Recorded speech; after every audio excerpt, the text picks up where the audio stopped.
Hello, bonjour, shalom, konnichiwa, and salutations all of you on this tube. Welcome to another, and after a long hiatus, another great episode of Director's Critiques. Today we shall be discussing the films of one of my personal favorites, Wes Anderson.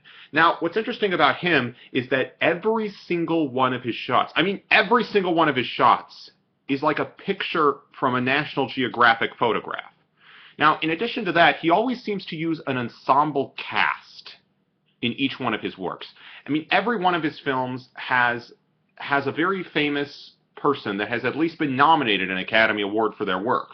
Now, I'm not sure how they were able to get that people in such a short amount of time, but it is incredible of how he's able to use the camera and portray people that are known for such big, monumental films and portray them in a more subtle, more every-person role.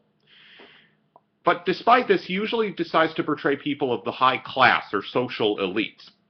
He sort of shows that, hey, we social elite people have problems just as much as you. We're not gods. We're ordinary people. We have mortality. We have feelings. We have emotions. Now, back to the camera work.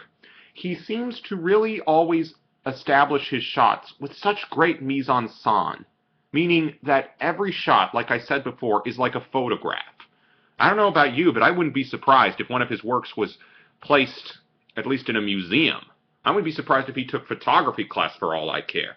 In fact, every time I watch a movie and I pause a scene, I just pause it in the middle of whatever scene it is, it looks worthy of something out of Life magazine or Time magazine or, like I said previously, Nat Geo. He really is so well done also in color scheme. Every one of his films has this hue of brown and gold in every one of his films. Sort of like it's this other world of his, where the camera seems to embellish and record and preserve a moment in time, as if the scene is like a flowing image of beauty and subtlety in his work.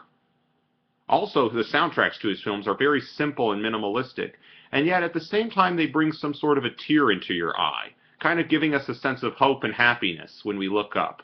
They're very much feel-good films, and really they are worth watching. Believe me, I've seen all of them.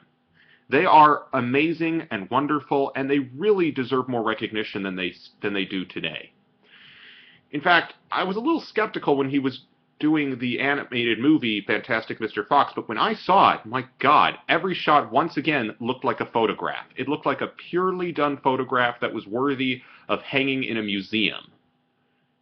And this is no different than his other film, Moonrise Kingdom, for which every image looks worthy of putting into a house and presenting to the world. These are his films. They're basically moving photographs.